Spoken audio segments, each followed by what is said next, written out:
NEET में गड़बड़ी के संबंध में संभाग आयुक्त को दिया ज्ञापन। छात्रों के एक प्रतिनिधि मंडल ने दिया ज्ञापन। मांग की गई, एक की गलती की सजा सभी छात्रों को नहीं दी जाए, बोले ज्ञापन देने पहुंची छात्र तनिष्क राज सिंह देवड़ा और अर्णव पांडे। योग्य छात्रों को न मिले अयोग्य छात्रों की सजा। नीट देने वाले छात्र के पिता डॉक्टर विनीत पांडे ने बताया, हमारी प्रधानमंत्री और चीफ जस्टिस से मांग है, एक की गलती की सजा सभी नीट विद्यार्थियों को न दे।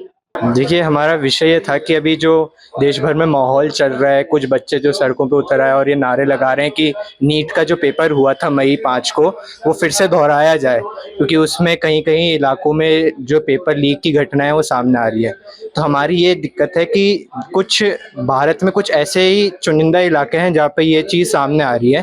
तो देश भर में नारे लगाना और ये सब होना कि फिर से पूरा पेपर इतने जो बड़े स्तर पे पहले हुआ था वो फिर से हो, ये चीज़ बिल्कुल गलत है। क्योंकि हम सब तो वो बच्चे हैं जिन्होंने 2-3 साल पढ़ाई करी है और इस पेपर के लिए हमने दिन रात एक कर दी, पूरी मेहनत से, लगन से इसकी तैयारी करी है हमने। तो ये हम फिर से हमको अब पता चले कि हाँ भाई, आपका 1 महीना बाद फिर से पेपर होने वाला है और हम उस चीज़ को ऐसे झेलें अपने मन में और हमारे दिमाग में जो स्थिति होएगी फिर से उस तरीके से हम पेपर नहीं दे पाएँगे जैसे हमने 1 महीने पहले दिया था। तो हमको ये चीज़ से परेशानी है कि जो निरपराध बच्चे हैं जिन्होंने ढंग से पूरी निष्ठा के साथ पेपर दिया है अपना पूरी तैयारी करके, वो फिर से वो पेपर ना दे और जहाँ पे ये अपराध हुआ है वहाँ पे जो लोग हैं उनको कड़ी सज़ा ज़रूर मिले। पर हम लोग जिन्होंने पूरी मेहनत से किया और जो हमारे इलाके में, हमारे प्रदेश में ही जहाँ पे ऐसी कोई घटना सामने अभी तक नहीं आई है, उन लोगों को ये सज़ा ना मिले।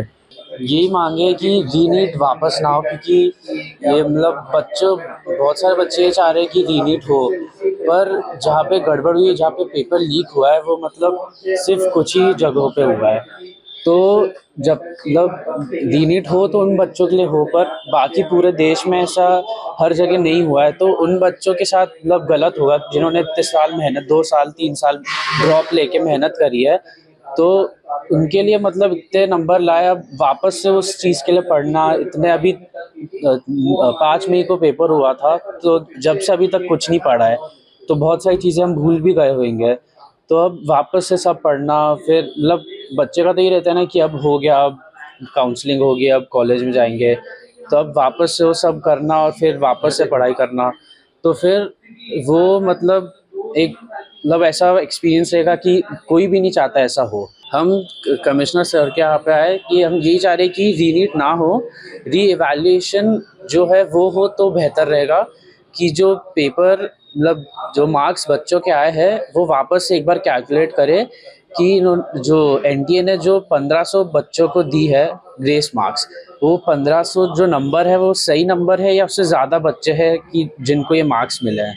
तो हम यही चाह रहे हैं कि री एवैल्यूएशन हो और नंबर सही से एक और बार बच्चों को मिले। अब अगर परीक्षा अगर वापस होगी तो हमारे पास कोई ऑप्शन रहेगा नहीं, वापस पढ़ना पड़ेगा ही। पर हम चाहते तो यही है कि परीक्षा नहीं हो वापस। हमारी मांग बिल्कुल जायज़ है।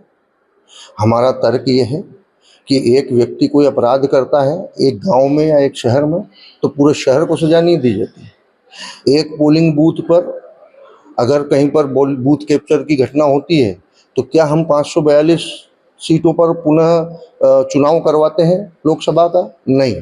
तो जहाँ पर गड़बड़ी हुई है यह पता लगाना चाहिए एनटीए को, यह पता लगाना चाहिए एजेंसियों को कि जिस जगह पर खराबी हुई है या प्रॉब्लम हुई है या जहाँ पर कुछ गलत चीज़ें हुई हैं, उन जगहों पर सिर्फ जो है एग्ज़ाम कराया जाए।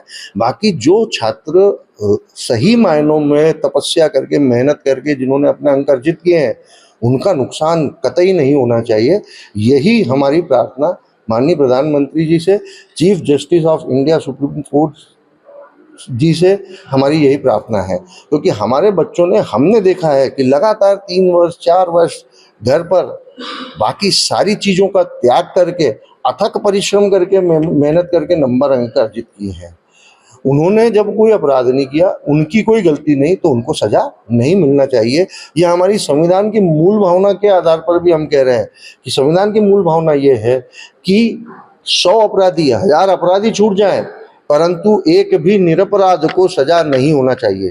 तो यहाँ तो जो जितने आप सोच रहे हैं कि जो छात्र हैं जो सफल हुए हैं, उन सफल छात्रों में आप मान लीजिए कि 99% मेरा ऐसा कहना है कि जो मेहनत और ईमानदारी से अपने अंक अर्जित करके सफल हुए हैं, तो उन सबको आप सजा दे देंगे, यह कतई उचित नहीं है। मेरा ये भी कहना है, जो राजनीतिक पार्टियां हैं वह जो समर्थन कर रही हैं, आज 24 लाख विद्यार्थियों ने एग्जाम दिया, 50,000 कुल सीटें, तो 23.5 लाख मतलब भीड़ ज्यादा असफल छात्रों की होगी। तो भीड़ अगर आप देखना चाहेंगे तो असफल लोगों की हमेशा ज्यादा रहेगी। अगले साल 40 लाख लोग देंगे, 50,000 सिलेक्ट होंगे तो 39.5 लाख असफल लोग होंगे। कभी 1 करोड़ देंगे, 1 लाख सीट होगी तो 99 लाख असफल लोग होंगे, 1 लाख ही सफल होंगे। तो सफल लोगों की संख्या कम होगी, सफल लोग वो हैं जो कि क्रीम है। और मेरा ये मानना है कि हमारे यहाँ पर हमने ये देखा कि बड़े अच्छे ढंग से एग्जाम हुई, हमें कहीं कोई उसके अंदर खराबी नहीं दिखाई दी, ना हमें बाद में ऐसा ज्ञात हुआ। हाँ, ये हमने प्रधानमंत्री महोदय के नाम पर सौंपा है, आयुक्त महोदय इंदौर संभाग जी को दिया है, और उसकी कॉपी हमने उच्च शिक्षा मंत्री भारत सरकार और सर्वोच्च न्यायालय के न्यायाधिपति को भी प्रेषित करी है।